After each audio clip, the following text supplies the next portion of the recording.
Kevin, Minneapolis Police Chief Brian O'Hara confirms to me the car was stolen, but he says his officers' hands were tied. Meanwhile, others on the road watched in fear of getting hit.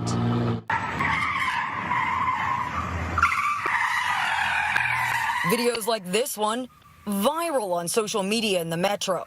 Watch as the driver of a white stolen Kia whips multiple U-turns in the middle of city blocks. At one point, pulling right in front of a cop car and taking off again. You know, we're like, oh, there's the Kia boys. Rideshare driver Travis Joseph caught some of it on his dash cam just before 7 on Tuesday morning at West 27th in South Lindale. What was shocking, it was so early in the morning. I had a Lyft passenger in my car, and the most shocking part was the cops were sitting there and they didn't move a muscle. That video that you sent me, that was from earlier this week. That is authentic.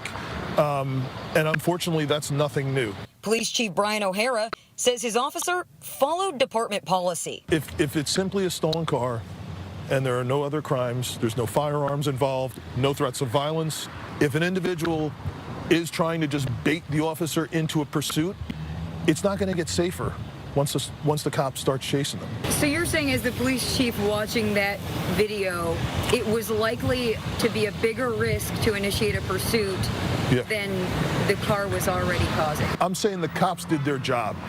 Whether they felt frustrated by it or not, the cops did their job. They had zero discretion in that case because it is just not worth the risk of endangering everyone's lives, especially if at the end result, even if no one's hurt, we arrest a couple juveniles, we bring them downtown, and they're immediately released. It is completely senseless.